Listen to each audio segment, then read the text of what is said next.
Hello mga kawain, kumusta? Good morning. Happy Sunday everyone. Kwento ko lang sa inyo mga kawain na ang pagkakaiba sa atin at dito sa India yung may kasal. Kung may kasal dito, halimbawa parang malapit ka sa pamilya na ikakasal. Yung sa kasal talaga mismo, bibili ka ng regalo, bibigay ka ng pera, tapos pagkatapos after 1 month or after 2 weeks, 3 weeks, ganun, imbitahin mo siya dito sa bahay mo, bibili ka naman ng karne, pakainin mo siya, at bibigyan mo na naman siya ng regalo, di ba? Napakaano talaga, di ba mga kababayan? Napakaano talaga. Malaki ang pagkakaiba sa atin at sa dito sa India. Di ba mga kababayan? Kasi sa atin naman parang wala na yata yung imbitahin as a bagong couple, as a bagong asawa na imbitahin mo sa isang bahay na pakainin. Pero meron yun siguro, pero hindi talaga sa parang hindi ko naman iwan ko lang kung mayroon, please comment below down. Kasi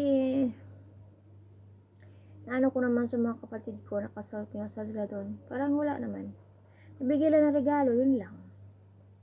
Tapos yun, dito kasi sa India, dami silang mga pamahiin ba. Dami silang pamahiin.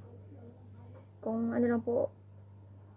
kung mali po ako, comment po kayo lang sa baba kung ano yung ba, kasi sa experience ko lang to ba na ganito ba kanina.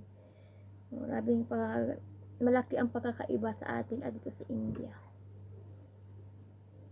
Parang basta ka dito yung arranged married ka, pero kung meron naman din sa love married, pero kunti lang yung mga ganyan, pero kung arranged married, karami talaga, maraming mga blessing ka matanggap pag arranged married ka. Pero kung love married, wala, kunti lang matanggap mo blessing. Ayun lang po. Happy Sunday everyone. Nagluluto ko ng manok kasi darating daw dito ngayon yung bagong kasal at bagong couple, as in married.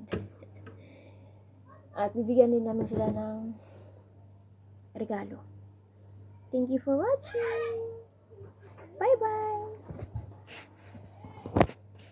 Kaliligo lang. Nasukla yung buhok. Tulok yung buhok ko. Gawa muna ako ng video kasi mamaya mga anak ko mag-aaway naman kami sa cellphone ko.